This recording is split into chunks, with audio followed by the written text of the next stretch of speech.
5 decades. It became the talk of the town, posing a question how 3 teenagers died. 52 years later, the case took a surprising turn. WDRB's Jalen Level talked with a family about the findings that changed the entire investigation. It was small enough to fit in the palm of your hand, a belt buckle, recovered from the ashes of a 9 by 15-foot cabin on the outskirts of Brownstown, Indiana, in the early hours of December 18, 1971. The investigators who cataloged it didn't linger on it long. There was too much else to process. Fragmented bone, scorched metal roofing, the remnants of a wood-burning stove that had turned a creosote-soaked structure into something closer to a kiln than a cabin. The scene was overwhelming. The heat had been extraordinary. What was left behind barely resembled what had once been there. But the belt buckle survived, and someone wrote it down. In the logic of that morning, the buckle meant one specific thing: that Michael Sewell had been inside the cabin at some point during the night. His belt, his buckle, his presence, confirmed by a small piece of metal that the fire hadn't fully consumed. But then came the conclusion that would define the next 52 years. If Mike's belt buckle was in the ashes, and Mike wasn't, then Mike had left. That was the reasoning, not stated dramatically, not debated at length, just quietly folded into the official narrative like a crease in a document that no one would unfold again for half a century. He left without his belt. He left without telling anyone. He left while his 2 closest friends were still inside. And then he simply vanished.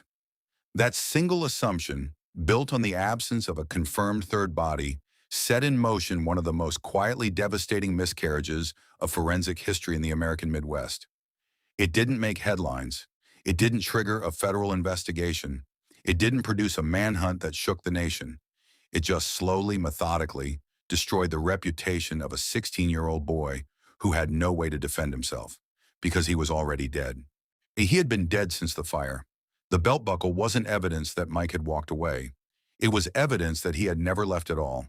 But in 1971, in a small Indiana town with no DNA technology, no modern forensic anthropology protocols, and a fire scene so devastated it defied conventional analysis, no one could prove that yet. It would take 52 years. It would take science that hadn't been invented yet. And it would take a family that refused, through decades of whispers, sideways glances, and quiet grief, to stop asking the question that the belt buckle had always been trying to answer. Where is Mike? He was there the whole time, before the fire, before the rumors, before the decades of unanswered questions. There were just 3 boys. And in Brownstown, Indiana, that was exactly what they were. Boys. Teenagers navigating the ordinary architecture of small-town American adolescence in the early 1970s. Friday night football games, pickup trucks on gravel roads, the particular freedom that comes from living in a place where everyone knows your name and nobody locks their doors. Jerry Autry was the kind of kid who made a room louder just by walking into it. At 17, he carried himself with the easy confidence of someone who had figured out, earlier than most, how to make people feel comfortable around him. He had a car, a Ford Thunderbird, and in 1971, in a town like Brownstown, that meant something. It meant independence. It meant Saturday nights with the windows down and the radio up. It meant being the one who drove, which in the social economy of teenage boys carried its own quiet authority. Jerry wasn't reckless. He was magnetic. The kind of friend who showed up when it mattered and stayed until the last person was ready to leave. Stan Robinson moved through the world a little more quietly. Where Jerry filled space, Stan occupied it, steadily, reliably, without needing to announce himself. He was the kind of teenager that adults trusted instinctively, the kind whose parents never worried when he didn't come home right on time because he always came home. He and Jerry had been close for years, made the way boys in small towns become close, through proximity and repetition, through shared seasons and shared boredom, through the slow accumulation of inside jokes and unspoken loyalty. And then there was Mike. Michael Sewell was 16, the youngest of the 3, though not by much. He was the kind of kid who existed at the center of his friendships without always being the loudest voice in the room. His family, the Seuss, were known in Brownstown. His younger sister Linda would later describe a brother who was present, who was caring, who was woven into the daily fabric of their household in the way that only the living can be. Mike wasn't a peripheral figure in Jerry and Stan's world. He was essential to it. The three of them had built the cabin together. That detail matters more than it might initially seem. This wasn't a structure they'd stumbled upon or borrowed. They had constructed it, a small, rough-hewn space on the edge of town, 9 feet by 15 feet, barely large enough to hold 3 sleeping bags and a wood-burning stove. It was theirs in the way that only things you build with your own hands can be yours. They had slept there before, dozens of times by some accounts. It was a retreat, a place that existed outside the supervision of parents and the routine of school, a space that belonged entirely to the logic of their friendship. On the night of December 17th, in 1971, they went there together, 3 boys, 1 cabin, a winter night in southern Indiana. There was nothing unusual about it, nothing that would have caused anyone who knew them to pause. This was simply what they did, what they had always done. The cabin was familiar. The company was familiar. The night ahead held no particular weight. By morning, that familiarity would be gone. 2 of them would be mourned. 1 of them would be suspected. And the friendship that had built that cabin, board by board, nail by nail, would be the last thing all 3 of them ever shared. To understand what happened after the fire, you first have to understand where it happened. Brownstown, Indiana sits in Jackson County, tucked into the southern part of the state where the land flattens out and the town stays small by design. In 1971, it was the kind of place where the same families had occupied the same pews in the same churches for 3 generations, where the high school football team was a community event, not just a school one, where the distance between neighbors was measured not in miles but in how long it took news to travel. And in Brownstown, it didn't take long. That closeness was, in most ways, a genuine strength. It meant that when someone struggled, people showed up. It meant that grief was communal. That funerals overflowed, that casseroles appeared on doorsteps without anyone having to ask. It meant that 3 teenage boys could build a cabin on the edge of town, and nobody worried too much, because everybody more or less knew where everybody was. But that same closeness had an edge. In a town where everyone knows everyone, there is very little room for ambiguity. People are categorized quickly, as trustworthy or unreliable, as grieving or suspicious, as victim or variable. And when something goes wrong and the explanation doesn't fully close, the community doesn't sit comfortably with open questions.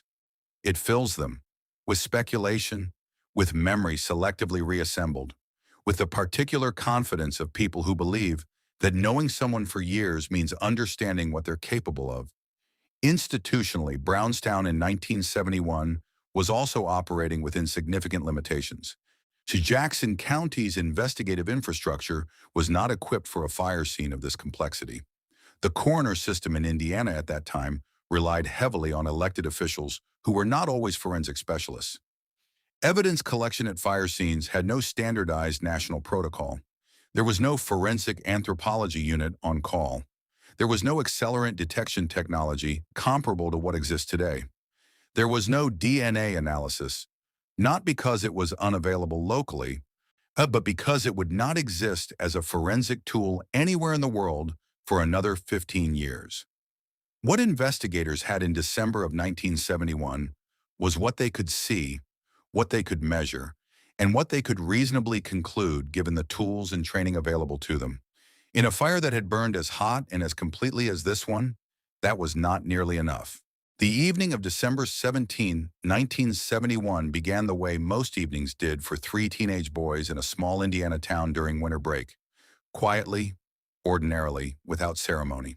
Jerry, Stan, and Mike made their way to the cabin that night with no indication, to anyone who saw them, to anyone who spoke with them, that the night ahead was anything other than another familiar gathering in a space they had made their own.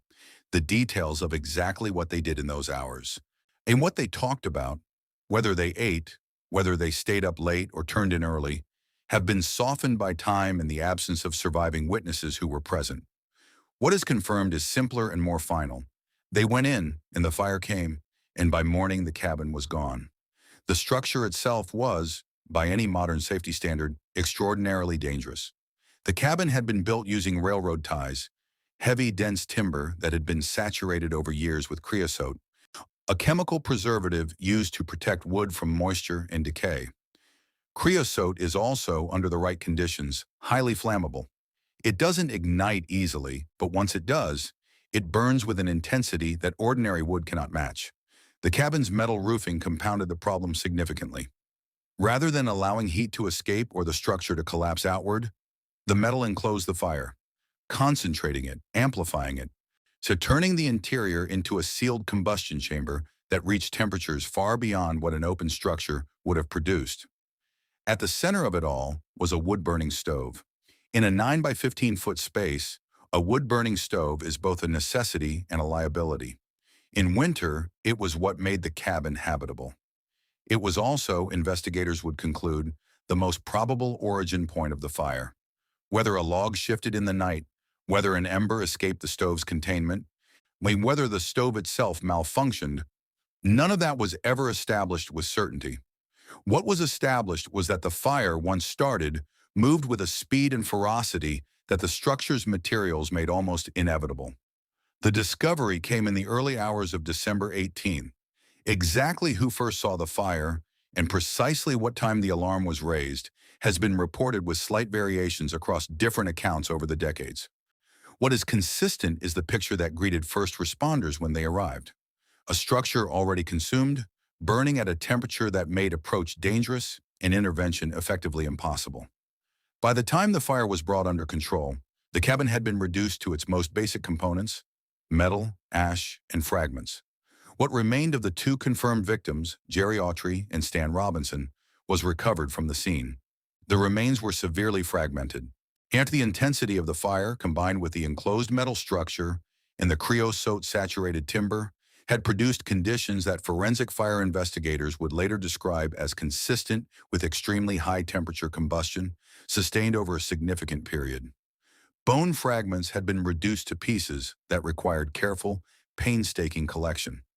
And then came the count. Investigators worked through the scene methodically, cataloging what they found. Only 2 sets of remains were identified: fragmentary, damaged, but present. A third set was not conclusively established. Given the condition of the scene, given the limitations of the tools and protocols available in 1971, the conclusion reached was that the remains of 2 individuals had been recovered. Not 3, 2. The anomalies were noted but not resolved.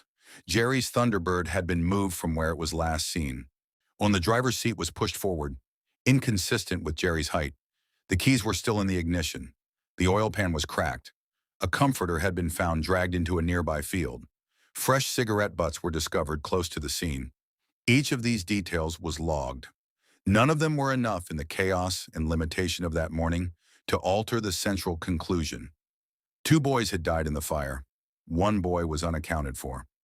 And the search for Michael Sewell, a search that would last 52 years and end in a way no one in Brownstown could have anticipated, had quietly, without anyone fully realizing it, already begun. The official investigation into the cabin fire moved quickly, perhaps too quickly, though that judgment requires the fairness of context. In December of 1971, the investigative framework available to Jackson County was not the product of negligence or indifference. It was the product of its era. The deputies, the coroner, the state pathologist who examined the remains, these were not incompetent people operating carelessly. They were professionals working at the absolute boundary of what their training, their tools, and their institutional infrastructure allowed them to do. And at that boundary, they made a call. The fire was ruled accidental. The most probable cause, the wood-burning stove, ran in a structure whose materials had made catastrophic combustion not just possible, but, in retrospect, nearly inevitable. That conclusion, on its own, was not unreasonable. The cabin's construction, creosote-saturated railroad ties, enclosed metal roofing, a small interior space with limited ventilation, was consistent with the kind of fire that starts small, accelerates rapidly, and leaves investigators with very little to work with. What was unreasonable, not by the standards of 1971, but by the standards of what we now know, was the confidence with which the remains were attributed. Here is what forensic fire investigation looked like in 1971. There was no nationally standardized protocol for evidence collection at fire scenes. The guidelines that today govern how investigators approach, document, and process a fire scene, the systematic grid searches, or the layered excavation techniques, the chain of custody requirements for every fragment recovered, did not exist in any codified form. Individual investigators operated largely on training, experience, and professional judgment. In rural Indiana, that judgment was further constrained by limited resources and the absence of specialized forensic support units. Forensic anthropology, the discipline specifically concerned with the analysis of human skeletal remains, including burned and fragmented bone, was in 1971 still an emerging field. Its application to criminal investigations was not yet standard practice. The idea of calling in a board-certified forensic anthropologist to assist with the systematic recovery and identification of fire victims was not a routine expectation in a county like Jackson. It was, at best, an aspiration that existed in academic circles far removed from a burned cabin in southern Indiana. The examination of the remains fell instead to the deputy coroner and the state pathologist, both operating within the conventions of their respective roles, neither equipped with the specialized training that the scene, in hindsight, demanded. What they found was this: bone fragments severely compromised by heat distributed across the interior of the burned structure. The fragments were collected, examined, and attributed to two individuals based on size, distribution, in the reasonable assumption, given the official conclusion that Mike was unaccounted for, that only two people had been inside when the fire reached its peak. That assumption did the work that evidence could not, and this is where the science becomes critical to understanding everything that followed. When human remains are exposed to the kind of sustained, extreme heat that the cabin produced, the bone undergoes a process called calcination. The organic components burn away. As the mineral structure of the bone, primarily calcium phosphate, survives but in a dramatically altered state. Calcined bone is brittle, fragmented, and significantly reduced in size. It can splinter into pieces so small that distinguishing one individual's remains from another's becomes extraordinarily difficult without specialized analysis. In 1971, that analysis did not exist in any practical, accessible form. Investigators looked at what they had. They counted what they could count. They made the most defensible determination available to them, given the evidence in front of them. They concluded that two individuals had died in the fire. They were wrong, but the error was not born of malice. It was born of limitation. The hard structural limitation of a moment in forensic history, when the tools required to answer the question being asked simply had not been invented yet. That distinction matters enormously, because the alternative explanation, that investigators knew and concealed, is not supported by the evidence. What is supported is something quieter and in many ways more troubling, that the system failed not through corruption, but through the simple, devastating inadequacy of its own era. And a 16-year-old boy paid the price for that inadequacy for 52 years. Before we go further, this is the moment in the story where the official system made its call. And it's worth pausing here to ask you directly, given everything you've just heard, the condition of that scene, the tools available in 1971, the fragments that defied easy attribution, do you think the investigators made the best determination they could with what they had? Or was this a failure that should have been caught sooner? Drop your answer in the comments. And keep watching, because the consequences of that ruling are where this story gets complicated in ways nobody in Brownstown anticipated. When the official determination was finalized, it carried the full institutional weight of the state of Indiana behind it. 2 deceased, 1 missing. Jerry Autry and Stan Robinson were formally identified as the victims of an accidental fire. Their remains, fragmented, calcined, reduced by heat to something barely recognizable, were prepared for burial. Their families were given the terrible but necessary gift of finality. There were bodies to bury. There were graves to visit. There was a defined endpoint to the acute phase of grief, however devastating that endpoint was. The funerals were held. Brownstown showed up in the way that small towns show up. Completely. Teachers, teammates, neighbors. Well, people who had watched Jerry and Stan grow up filled the pews and spilled into the aisles. The grief was real and it was communal, and it was, in the way that shared mourning can be, something that the community could move through together. But there was no funeral for Mike. That absence, 3 words that seem simple until you sit with them, became the fault line along which everything else would fracture. For the Sewell family, no, the absence of a confirmed body meant the absence of confirmed death. And in the immediate aftermath of the fire, that absence functioned as hope. Painful, desperate, increasingly fragile hope, but hope nonetheless. If there was no body, there was still a possibility. If there was no grave, there was still a chance that somewhere, somehow, Mike had gotten out. Families of the missing exist in a particular kind of limbo that is distinct from grief and distinct from relief. And it is the state of permanent suspension, unable to mourn fully because mourning feels like surrender, unable to move forward because moving forward feels like abandonment. The Sewell family entered that limbo in December of 1971 and would not leave it for over 5 decades. Meanwhile, the official record had drawn its line. Michael Sewell was listed as a missing person, not a victim, not deceased, missing. That single classification, necessary given the evidence available, devastating in its downstream consequences, meant that Mike existed in the public record in a fundamentally different category than his 2 friends. Jerry and Stan were mourned. Mike was searched for. And when the search produced nothing, no confirmed sightings, no financial activity, no contact with family, no trace of a living person moving through the world, the classification that had been intended as neutral began to carry a different weight entirely. Missing, in the absence of any other explanation, has a way of becoming something else in the public imagination.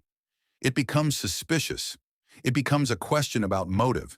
It becomes the beginning of a story that the community starts writing on its own, filling the silence with whatever narrative feels most coherent, most satisfying, most consistent with the unanswered questions that the official record had left behind. The official ruling had closed the investigation.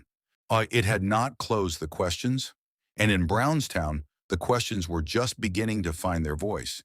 It didn't happen all at once. That's important to understand. The shift from sympathy to suspicion in Brownstown wasn't a single moment. Not a town meeting where someone stood up and made an accusation. Not a newspaper headline that reframed the narrative overnight. It was slower than that, quieter. It moved the way rumors always move in small towns, through suggestion, yes, through repetition, through the gradual accumulation of half-formed conclusions that nobody fully owns, but everybody quietly shares. It started with the questions that the official investigation had left unanswered. Why was Jerry's Thunderbird moved? Why was the driver's seat pushed forward? Why were the keys still in the ignition? Why was there a comforter in the field? Why were there fresh cigarette butts near the scene? If these were legitimate questions, the kind that deserved serious forensic attention. But in the absence of serious forensic answers, they became something else. They became the raw material of speculation. And speculation, in a community already shaken by grief and searching for coherence, has a way of organizing itself around the most available explanation. The most available explanation was Mike. He was gone. He hadn't come home. There was no body, no confirmed death, no grave. And so the questions that should have been directed at the fire scene were redirected, quietly, incrementally, without anyone fully acknowledging what was happening, toward the boy who wasn't there to answer them. People whispered that he'd argued with Jerry, that something had happened at the cabin that night, something beyond a fire, that the anomalies at the scene weren't the chaotic residue of a tragedy, but the deliberate traces of something worse. That Mike had run because running was what guilty people did. None of this was stated as fact. It rarely is in these situations. It was stated as possibility, as concern, as the kind of thing you mention quietly to someone you trust, framed carefully as a question rather than a conclusion. Don't you think it's strange that? And then left to do its work. Linda Sue felt it before she could fully name it. Mike's younger sister returned to school in Brownstown, carrying a grief that had no official recognition and no communal container. Her brother had not been declared dead. He had not been mourned publicly. He existed in a category that the community hadn't been given a script for. And so some of them, without fully realizing it, wrote their own. The conversations that stopped when she walked into a room. The invitations that quietly stopped coming. On the way certain parents looked at her, not with cruelty, but with a wariness that was somehow worse than cruelty because it was so clearly unconscious. She was being held responsible for a question nobody could answer. What happened in Brownstown has a name in behavioral psychology. It is a documented phenomenon, the process by which a missing person, in the absence of a confirmed body in a resolved narrative, becomes reframed by their community as a suspect rather than a victim. The mechanism is rooted in cognitive dissonance. Human beings are deeply uncomfortable with unresolved narratives. When a traumatic event occurs and the explanation provided doesn't fully account for all the available details, the mind seeks closure, and it will construct that closure from whatever materials are available. In the case of a missing person, the absence itself becomes the most prominent available material. Psychologists who study community response to unresolved crimes have identified a consistent pattern. The longer a person remains missing without explanation, the more likely the surrounding community is to shift from a presumption of victimhood to a presumption of agency. In other words, the longer Mike was gone, the more people unconsciously moved from something happened to him toward he did something.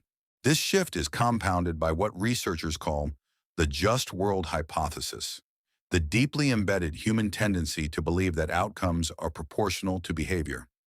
If bad things happen to good people randomly and without explanation, the world becomes unpredictable and threatening.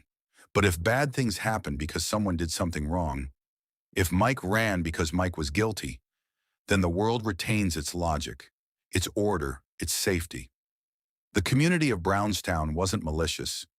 They were human, and the psychology of how they responded to Mike's absence is not unique to 1971 or to Southern Indiana. It is a pattern that has repeated itself in missing persons cases across the country, across decades. A pattern that the criminal justice system has only recently begun to formally account for in how it handles the families of the unresolved missing. For the Sue family, understanding the mechanism didn't make it easier to live inside it. They were defending a boy who couldn't speak for himself, against a town that had stopped waiting for him to come home. Time did not resolve anything. It just made the unresolved harder to carry. Through the 1970s, the Sue family continued to do what families of the missing do. They waited, they watched, they followed every thread that presented itself, however thin. Tips came in sporadically.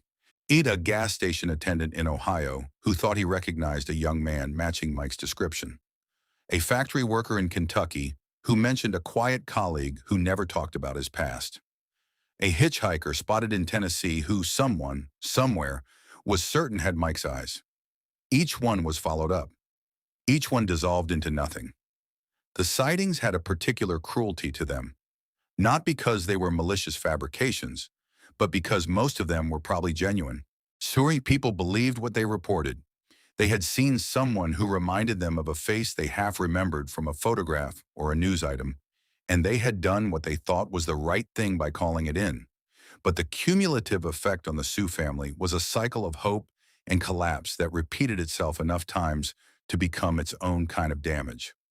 Meanwhile, the world moved on in the way that worlds do. Jerry Autry and Stan Robinson were remembered with the clarity and sympathy that confirmed victims receive. Their names were spoken with sadness and certainty. They had graves. They had anniversaries. They had a fixed place in the community's memory. Tragic, yes, but defined. Bounded, knowable. Mike had none of that. He existed in Brownstown's collective memory as a permanent ellipsis, not forgotten. A town that small doesn't fully forget, but unresolved. His name, when it came up at all, carried a different weight than Jerry's or Stan's. It carried the weight of the question that had never been answered, and over time, that weight had a distorting effect. The sympathy that might have attached to him as a victim had been gradually displaced by the ambiguity that attached to him as a missing person. Decades passed. The teenagers who had known Jerry, Stan, and Mike became middle-aged, then older. The cabin site was long gone. The Thunderbird was long gone. The physical evidence of that December night had scattered and faded and been absorbed back into the landscape. But the Sue family had not moved on. They couldn't, because moving on requires an ending, and theirs hadn't come yet. The push to re-examine the case did not come from law enforcement. It came from family. That distinction matters, because it speaks to something that runs beneath the entire arc of this story. The institutions that had the authority to look again had for decades declined to do so. The official record was closed. The classification stood, and in the absence of institutional momentum, it was the people who had lived inside the consequences of that classification, who had defended Mike at school board meetings, in church socials, and kitchen tables for 50 years, who finally forced the question back into the open. The precise timeline of how the exhumation request was initiated, processed, and approved moved through the legal and forensic channels that such requests require. Exhuming human remains is not a simple administrative procedure. It requires court authorization, and coordination between multiple jurisdictions, the involvement of a licensed funeral director, and, critically, a forensic purpose specific enough to justify the disruption of interred remains. The Sue family, working with advocates and eventually with forensic professionals who understood what modern technology could now accomplish, built that case methodically. And the court agreed. The remains of Jerry Autry and Stan Robinson, buried for over 5 decades under the assumption that they represented 2 complete sets of human remains, were exhumed for forensic reanalysis. What followed was the application of science that would have been unimaginable to the investigators who had stood at that burned cabin in December of 1971. To understand what the reanalysis accomplished, it helps to understand what it was working against. Fire-damaged bone presents some of the most challenging identification problems in all of forensic science. The process of calcination, the burning away of organic material from bone, does not simply reduce remains in size. It alters their chemical composition, their structural integrity, and their capacity to yield the biological information that identification requires. Severely calcined bone can fracture along unpredictable lines, when producing fragments that bear no obvious anatomical markers. Pieces that originated from different individuals can end up in close proximity, mixed by the collapse of a structure or the movement of debris. Without systematic, specialized analysis, attributing fragments to specific individuals becomes an exercise in assumption rather than science. In 1971, that assumption was all investigators had. By the time the Sue family secured the exhumation, forensic anthropology had become a fully developed discipline with established protocols for exactly this kind of analysis. Board-certified forensic anthropologists are trained to examine calcined and fragmented remains with a systematic methodology, identifying anatomical landmarks in even severely damaged bone, assessing minimum number of individuals present in a commingled assemblage, and flagging fragments whose size, density, or morphology is inconsistent with the attributed individual. But the most powerful tool available to the reanalysis was one that 1971 could not have conceived of: DNA, specifically the application of DNA analysis to fire-damaged bone, requires understanding the difference between 2 types of genetic material. Nuclear DNA, the type most people are familiar with from crime dramas, is found in the nucleus of cells and provides the most detailed genetic profile. It is also the most vulnerable to heat degradation. When in severely burned remains, nuclear DNA is frequently destroyed entirely. Mitochondrial DNA, however, is different. Found in the mitochondria of cells rather than the nucleus, it exists in far greater quantities per cell, sometimes thousands of copies compared to the 2 copies of nuclear DNA. This redundancy makes it significantly more resistant to the kind of degradation that fire produces. Mitochondrial DNA is inherited exclusively through the maternal line, which means it can be compared directly against a maternal relative, a mother, a sibling, a maternal aunt or cousin, to establish biological identity. For the Sue family, this meant that a maternal relative's DNA could be used as a reference sample. If fragments recovered from the graves contained mitochondrial DNA consistent with Mike's maternal line, the science could confirm what the family had always known. The analysis was conducted. The fragments were examined, where the mitochondrial profiles were compared, and the results were unambiguous. Among the remains that had been buried under two names for 52 years, there was genetic material that did not belong to Jerry Autry. It did not belong to Stan Robinson. It belonged to a third individual, consistent with the maternal line of the Sue family. Michael Sewell had been in that cabin. He had never left. Earlier, I asked you to drop your theory in the comments.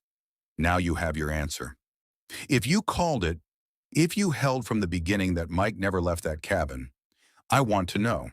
But more than that, I want you to sit with this question for a moment before we continue.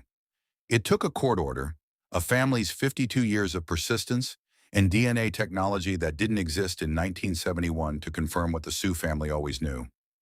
What does it say about our systems, forensic, legal, institutional, that the burden of that proof fell entirely on them? Will you leave your thoughts below?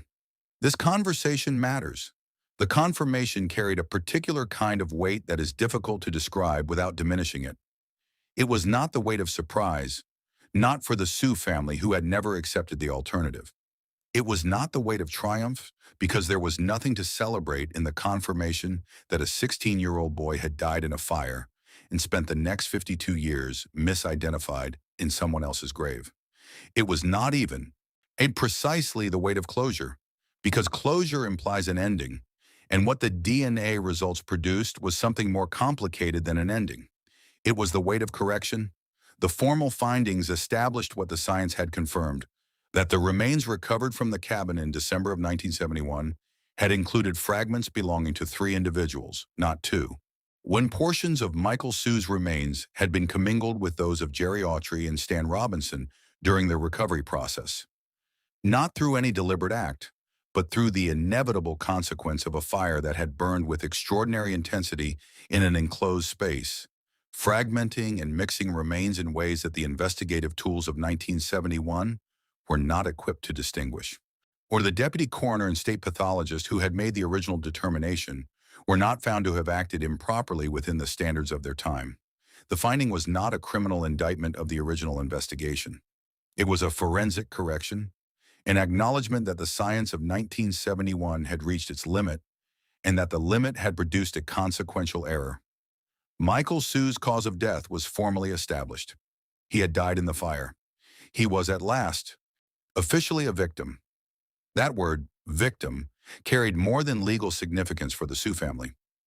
For 52 years, Mike had existed in the public record in a category that implied agency, implied flight, implied the possibility of guilt. The reclassification from missing person to confirmed deceased was not a bureaucratic formality. It was the restoration of something that had been taken from him without anyone fully intending to take it. His name could now be spoken the way Jerry's and Stan's names had always been spoken, with certainty, with sympathy, with the uncomplicated grief that victims deserve and that Mike had been denied for more than half a century.